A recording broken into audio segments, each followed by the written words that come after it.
नमस्कार, आप देख रहे हैं हिंदस्टार। आपका बहुत बहुत स्वागत है। हिंदस्टार हिमाचल प्रदेश का आपका अपना चैनल। आइए शुरू करते हैं हिमाचल से जुड़ी कुछ मुख्य खबरें।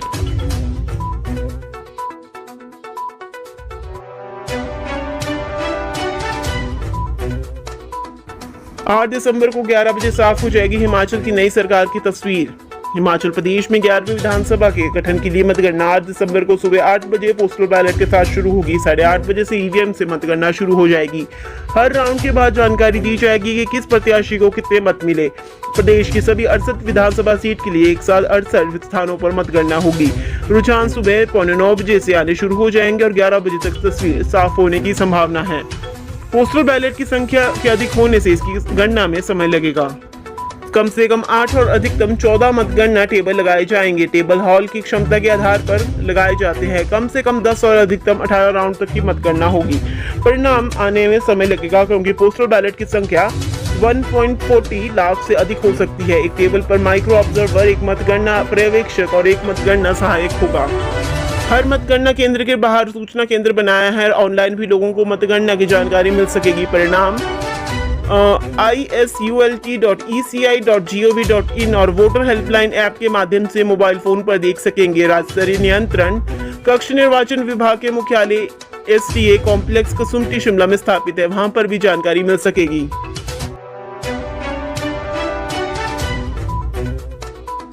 चाय की चुस्कियों व ठंडी हवाओं के बीच उम्मीदवारों की जीत हार के समीकरण बता रहे समर्थक।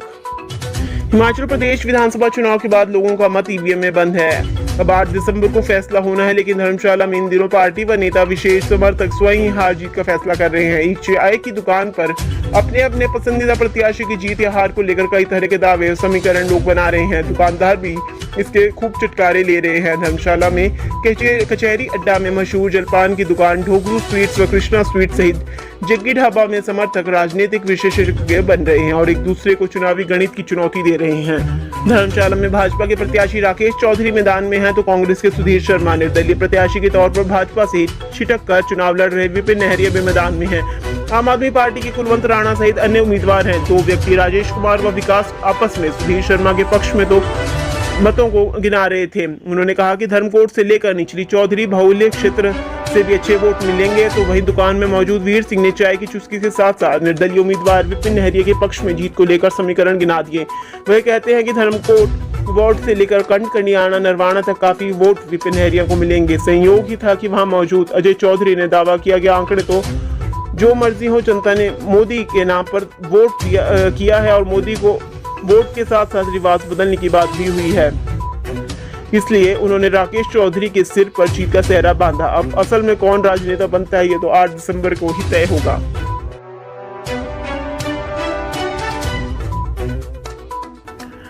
चुनाव विभाग ने विभागों से पूछा कितने कर्मचारियों ने किया मतदान और कितनों ने मनाई छुट्टी।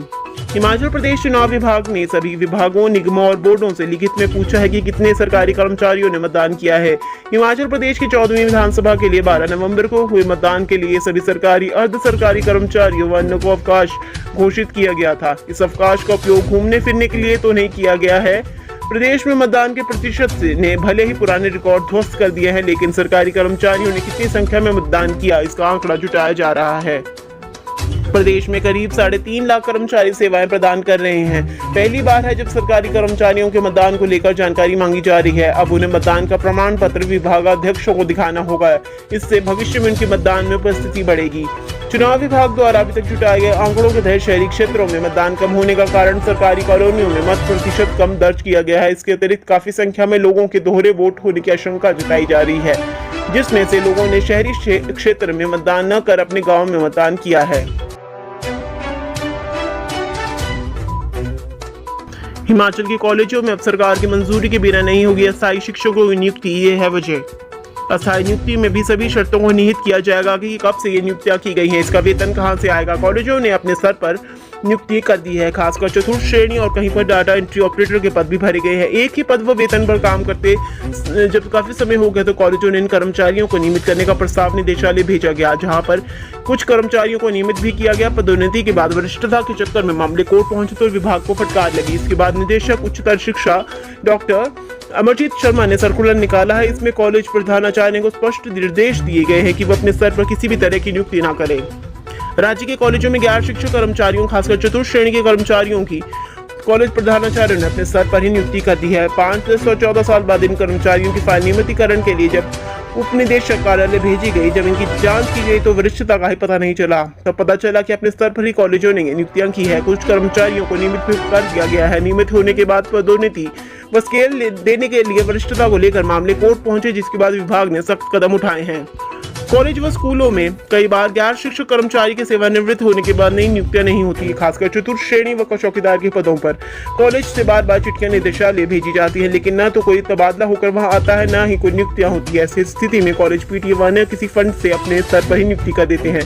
बाद में जब उन कर्मचारियों को काफी समय हो जाता है तो नियमित करने का प्रस्ताव निदेशालय भेज दिया जाता है।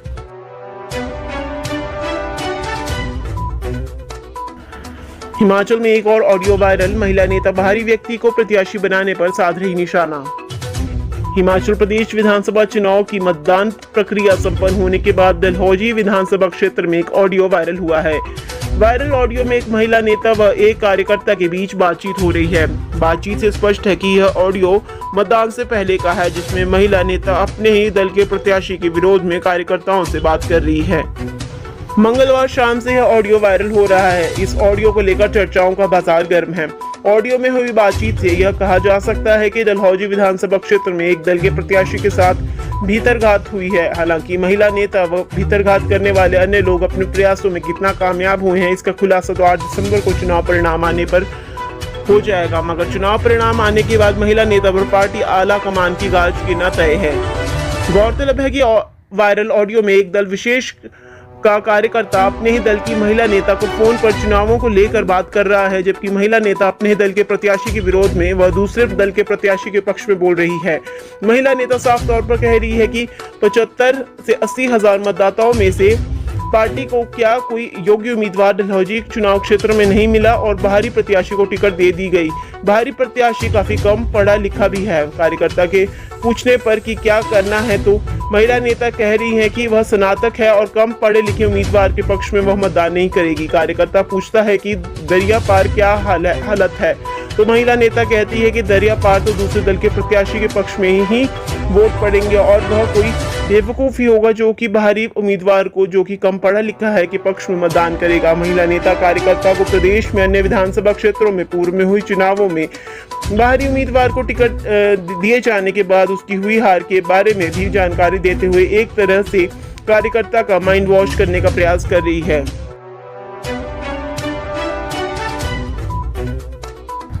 कांगड़ा एयरपोर्ट विस्तार की कवायद शुरू। CWPRS की टीम करेगी मुख्य बिंदुओं की जांच। गग्गल स्थित कांगड़ा एयरपोर्ट के विस्तार के लिए कवायद शुरू हो गई है। इस कार्य के लिए भारतीय विमानन प्राधिकरण, केंद्रीय जल और विद्युत अनुसंधान केंद्र पुणे के विशेषज्ञों की सेवाएं लेगा। CWPRS की टीम मंगलवार को धर्मशाला पहुंच गई है और यह आगामी 3 दिन तक एयरपोर्ट विस्तार के लिए मुख्य बिंदुओं का अध्ययन करेगी। प्रस्तावित योजनाओं के तहत मांझी खड्ड में ओवरब्रिज बनना है। टीम एयरपोर्ट रनवे ब्रिज के निर्माण व उससे जुड़े हर पहलू का अध्ययन करेगी और इसके बाद रिपोर्ट सौंपेगी। इसके अलावा टीम परियोजना के पर्यावरण प्रभाव के आकलन समेत अन्य पहलुओं से जुड़े मुद्दों पर भी परामर्श देगी। उपायुक्त कांगड़ा डॉक्टर निपुण जिंदल ने मंगलवार को इस टीम के साथ बैठक की। उन्होंने कहा कि पूरे टीम के सहयोग से एक जिला स्तरीय कमेटी गठित की गई है। यह कमेटी प्रस्तावित परियोजना निर्माण से जुड़े विषय पर CWPRS के दल का सहयोग करेगी। बैठक में CWPRS पुणे के वैज्ञानिक ADM रोहित राठौर, उप निदेशक पर्यटन विनय धीमान सहित जल शक्ति विभाग, लोक निर्माण विभाग, भारतीय विमानपत्तन प्राधिकरण कांगड़ा और NHI समेत परियोजनाओं से जुड़े अन्य एजेंसियों के अधिकारियों ने भाग लिया।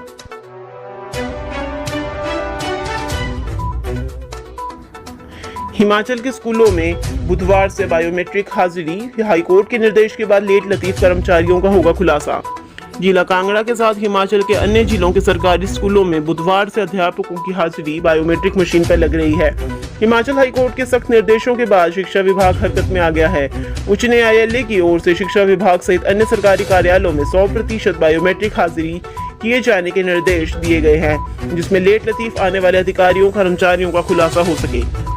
वहीं अब प्रदेश भर सहित सबसे बड़े जिला कांगड़ा में बुधवार से शिक्षा विभाग सहित सभी स्कूलों में अध्यापकों की बायोमेट्रिक हाजिरी लगाना अनिवार्य कर दिया है। इससे पहले निर्देशालय, विभाग व प्रशासन भी कोविड के बाद से पूरी तरह से नींद में ही थे। हालांकि इससे पहले भी सुचारू रूप से बायोमेट्रिक हाजिरी लगती थी, लेकिन कोरोना के दौरान कई मशीनें बंद हो गई, जबकि कई हाजिरी लगाने का सिलसिला भी थम गया था।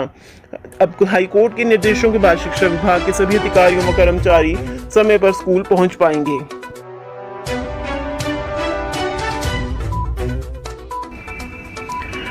चामुंडा मंदिर में लाखों की आमदनी वाली इस योजना के लिए प्रशासन नहीं गंभीर, श्रद्धालु भी मायूस। श्री चामुंडा नंदिकेश्वर धाम की अब भी कई प्रस्तावित योजनाएं सिरे नहीं चढ़ पाई, जिससे श्रद्धालुओं के मन में यही सवाल उठता है कि सालाना करोड़ों की आमदनी फिर विकास कार्यों में इतनी देरी क्यों। ऐसी ही यह योजना श्री चामुंडा मंदिर में भी है, जिसमें पहले बोटिंग होती थी। इससे मंदिर को सालाना अनुमानित 1.5 से 2 लाख रुपए की आमदनी होती थी। पिछले 5 साल बोटिंग ठप पड़ी रही।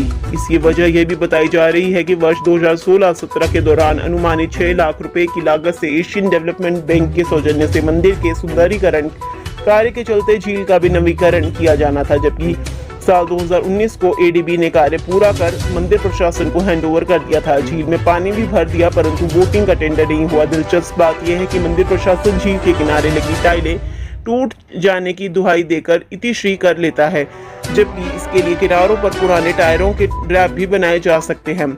इससे मंदिर की आमदनी तो बढ़ेगी ही, धार्मिक पर्यटन को भी बढ़ावा मिलेगा। टंक पंचायत के पूर्व प्रधान सुरेंद्र चौधरी ने कहा कि श्री चामुंडा मंदिर की झील काफी पुरानी है। इसे 90 के दशक में संजय घाट के नाम से बनाया गया था। यह धार्मिक ही नहीं, ऐतिहासिक महत्व भी रखती है। यहाँ बोटिंग की व्यवस्था होने से अन्य राज्यों के श्रद्धालुओं के लिए आकर्षण का केंद्र भी बन सकती है।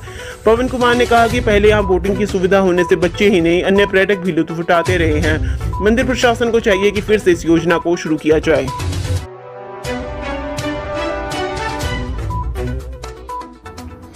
चौथे दिन पर्वतारोही का सुराग मिलने की बड़ी आस, इस डिवाइस की मदद से ढूंढ रही टीम। शनिवार सुबह फ्रेंडशिप पीक पर हिमस्खलन की चपेट में आए शिमला के पर्वतारोही आशुतोष को तलाशने का अभियान तेज हो गया है। उसकी तलाश के लिए एडवेंचर टूर ऑपरेटर एसोसिएशन की टीम ने 15,000 फीट की ऊंचाई पर -डिग्री तापमान में डेरा डाल दिया है। टीम के 5 सदस्य लीडर जोगी सहित दीवान चंद, जोगिंदर पाल, संजू और योगराज ठाकुर ने फ्रेंडशिप पीक के समीप बेस कैंप बनाकर रात बिताई। सुबह उठते ही सभी सर्च अभियान में जुट गए हैं। बता दें कि आशुतोष के दोस्तों ने उसी रात मनाली थाने में आशुतोष के हिमस्खलन की चपेट में आने की सूचना दी थी। तब से मनाली प्रशासन व पुलिस अटल बिहारी वाजपेयी पर्वतारोहण संस्थान व एडवेंचर टूर ऑपरेटर एसोसिएशन के साथ मिलकर सर्च अभियान चलाए हुए हैं। मंगलवार को दोनों दिशाओं में सर्च अभियान चलाया गया था, लेकिन आशुतोष का कोई पता नहीं चल पाया। प्रशासन ने पर्वतारोही आशुतोष का पता लगाने के लिए ड्रोन का सहारा लिया है। जब ड्रोन काम नहीं आया तो हवाई रेकी भी की गई, लेकिन कोई सुराग नहीं मिल पाया। अब एटीओएस की टीम रिको एवलॉन्च रेस्क्यू डिवाइस का सहारा ले रही है। इस डिवाइस में छोटा सा चिप होता है जो 300 मीटर की दूरी तक सिग्नल पकड़ता है। बर्फ में दबे व्यक्ति के पास मोबाइल फोन हो तो मोबाइल फोन में पड़ी चिप को भी यह डिवाइस 50 मीटर की दूरी से पता लगा लेता है। एटीओएस के सचिव पिंटू ने बताया कि इस छोटे से डिवाइस की कीमत 20 से 22 लाख रुपए है। एसोसिएशन को यह भेंट स्वरूप मिला है। उन्होंने बताया कि उनकी टीम आशुतोष को खोजने के लिए इस डिवाइस का भी सहारा ले रही है। ड्रोन और हवाई रेकी से कोई मदद नहीं मिली, लेकिन इस डिवाइस से मदद मिलने की उम्मीद है।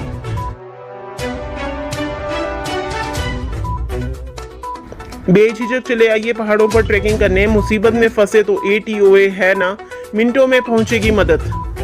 साहसिक पर्यटन हिमाचल प्रदेश की रीढ़ है। हर साल लाखों पर्यटक प्रदेश के पहाड़ों में कदम डाल करने तथा अन्य साहसिक गतिविधियों में भाग लेने के लिए रुक करते हैं। ऐसे में इन पर्यटकों की सुरक्षा भी बहुत जरूरी है। सरकार तो अपने स्तर पर प्रयास करती ही है। प्रदेश में adventure tour operator association Kullu Manali एक ऐसी एसोसिएशन भी है जो अपने दम पर आधुनिक उपकरणों के साथ साथ रेस्क्यू में भूमिका निभाती है। इस एसोसिएशन की रेस्क्यू टीम है जो घटना की जानकारी मिलने के कुछ घंटों बाद ही घटनास्थल की ओर रवाना हो जाती है। हालांकि एसोसिएशन के पास अभी उपकरण नहीं है, फिर भी दुर्घटना के समय एसोसिएशन के सभी सदस्य अपने अपने उपकरण रेस्क्यू टीम को देते हैं। प्रशासन को भी इस एसोसिएशन का बहुत सहारा रहता है। एसोसिएशन में एक जिला कुल्लू में 70 से अधिक सदस्य हैं। इन सदस्यों ने अपने बूते रेस्क्यू के लिए आधुनिक उपकरण जुटाए हैं। इन सभी सदस्यों ने अटल बिहारी वाजपेयी पर्वतारोहण संस्थान से एडवांस बेसिक MOI कोर्स किए हैं। एसोसिएशन के सदस्य समय समय पर अंतर्राष्ट्रीय स्तर के प्रशिक्षण संस्थान हनीफेल के साथ मिलकर प्रशिक्षण शिविर आयोजित करते हैं।